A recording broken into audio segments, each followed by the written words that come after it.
मित्रांनो, हा आहे नाथसागराचा बॅकवॉटर साईट, म्हणजे आमचा जायकवाडी, उत्तर जायकवाडीचा एक भाग आहे आणि पिंपळवाडीपासून जवळ असा सर्व गुण संपन्न हा जो भाग आहे, पाण्याने यांनी आणि सगळ्या गोष्टी. आणि खरं तर इथं ज्या जमिनी आहे किंवा जागा आहे त्याच्यावर खरंच स्थानिकांना काही अधिकार नाही आहे का? स्थानिकांना अधिकार नाही आहे. आता एक 8 दिवसापूर्वी आमच्या उत्तर जायकवाडी एक वसाहत होती. खूप 40-50 वर्षापूर्वीची वसाहत होती. त्या वसाहतमध्ये खूप गरीब लोक राहत होते, काही चांगले लोक राहत होते. ज्यांची कुवत होती ते राहत होते, ज्यांची नव्हती कुवत ते पण राहत होते. पण सरकारने आता मागच्या 1-2 महिन्यापूर्वी देवेंद्र फडणवीस साहेब यांचा एक व्हिडिओ आला आणि त्यांचं एक भाषण होतं. त्यांनी त्या भाषणामध्ये म्हटलं की आम्ही कुणालाही बेघर करणार नाही आणि ज्यांना घरं नाही आणि ज्यांच्याकडे स्वतःची जागा नाही त्यांना आम्ही जागा देऊन घरं बांधा लावणार. बरोबर ना? आणि आता देवेंद्र फडणवीस हे महाराष्ट्राचे मुख्यमंत्री आहे.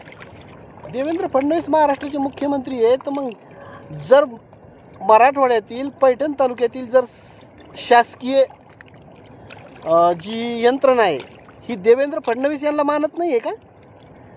तुम्ही कुठला प्रोजेक्ट आणलाय, काय आणलाय आणि कोणाच्या घशात घालणार आहे ही इतकी मोठी चांगली जागा? अहो, अशी परिस्थिती आहे आज आमच्या लोकांची की ज्यांना त्यांच्याकडं कोणी त्यांना बघायला नाही, जे राहत होते.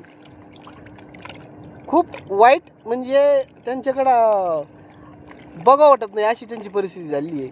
आणि आज या जे स्थानिक लोकांना, जे महाराष्ट्रात राहणारे लोक हे आपले लोक आहे, आपल्या लोकाला हे फक्त मतदानापुरतं तुम्ही जर वापरत असाल हे फार चुकीचं आहे. आणि तुम्ही यांच्याकडून हे जे जागा, त्यांचे घरं हिसकावून घेतले. ठीक आहे, मी मानतो ही सरकारी जागा आहे. अरे पण ते 50 वर्षापासून 40 वर्षापासून इथं राहतात, जे तुमच्या लोकशाहीला, तुमची सरकार उभा करायला तुम्हाला मतदान केलं त्यांनी. आज तुम्ही त्यांना बेघर करून इतकं, म्हणजे क्रूरपणे असंच म्हणलं तरी काही हरकत नाही, तुम्ही त्यांना जर आज बेघर केलं, खूप वाईट आहे. आणि देवेंद्र फडणवीस साहेब, तुम्हाला एक विनंती आहे, तुम्ही फक्त भाषण करता, आणि तुम्ही जे बोलता याच्यात खूप डिफरंट आहे आणि करण्यात पण खूप आहे. आज ही सिच्युएशन बघा काय आहे आमच्या जायकवाडी वसाहतीच्या लोकांची. राहुल नगर, संजय नगर या लोकांचे खूप हाल आहे हो.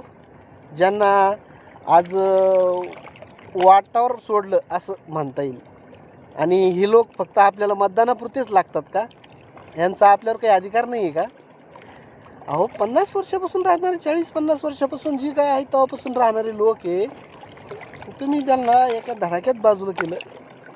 थोडंसं त्यांच्यासाठी काहीतरी करा. आता ज्यांनी इतकं कष्ट करून, घाम गाळून हे घरं बांधलेत, सगळ्या गोष्टी केल्यात, आज त्यांना जर भीती वाटते आहे की आम्हाला आता आमचे घरं पाडतील काय, काय होईल काय. आता हे अदानी अंबानी यांना खुश करण्याच्या नादात तुम्ही गोरगरीब जनतेचा जीव घेऊ नका. थँक्यू.